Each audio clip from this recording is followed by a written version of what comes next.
Вчера бевме сведоци како ВМРО ДПМН двојно ги понижија бранителите. Најпрво, на сметка на бранителите сакаа да ќарат политички поени, поднесувајќи закон за бранители за кој што однапред биле договорени со ДУИ да не помине, поради што не можеа да најдат решение за амандманите кои што ги поднесе ДУИ. Не можеа да најдат решение за молкот на Талат Џафери, кога Талат Џафери во собранието и читаше поезија. Но видовме дека може да најдат решение за амандманите, иако тоа решение беше крајно незаконско со кршење на уставот, законите и статутот. Тие вчера ги понижија бранителите на еден друг карактеристичен начин. Оние полицајци кои што вчера беа построени пред собранието и кои што го одржуваа јавниот ред и мир, повеќе од 70% од нив се всушност и македонски бранители кои што учествуваа во одбраната на Македонија во 2001 година. Луѓе кои што се засекоа почит и кои што не по нивна вина се најдоа во една за нив многу непријатна ситуација. Ние им честитаме на професионалноста на полицајците, меѓутоа укажуваме на тоа дека во неколку наврати на нив и беа дадени погрешни наредби да употребат сила, насилство против сопствениот народ. Вчера во текот на денот мене ми се јавија неколку припадници од овие специјални единици кои што бурно реагираа зошто тие не били употребени кога Талат Џафери си поигруваше со нивната судбина, напротив беа употребени против мирниот македонски народ без никаква причина.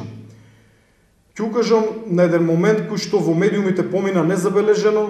Вчера, после пробивањето на полицискиот кордон, некои 10 или 15 минути подоцна, откако ние, членовите на опозицијата, бевме потиснати назад, во еден момент старешината од специјалната единица не повика да се растуриме. Значи, на нас, представниците на опозицијата, ни беше дадена наредба да се растуриме. Што доколку не се растуривме? За среќа тогаш излегува пратениците од опозицијата кои што дојдоа овде во првите редови и ситуацијата се посмири. Воспротивно, имам чувство дека ќе беше дадена наредба за употреба на физичка сила, можеби и за хемија со цел оваа маса на народ да биде растурена.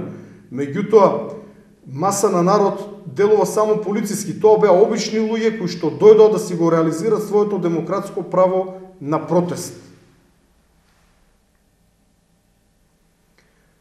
Денес бараме од ВМРО ДПМН веднаш да го донесат законот за бранители. Тие покажаа како може да го направат тоа и покрај поднесени амандмани. Бараме да не се заскриват зад амандманите на Талат Џафери и да покажат иста таква храброст и кога се работи за командантите на ДУИ. Да не се силат само на кроткиот и мирен македонски народ, туку истото тоа да се обидат да го направат ко командантите од УЧК и да видиме дали тогаш ќе наредат употреба на полиција и дали ќе наредат полицијата да ги тепа командантите на УЧК како што вчера наредија да биде тепана опозицијата.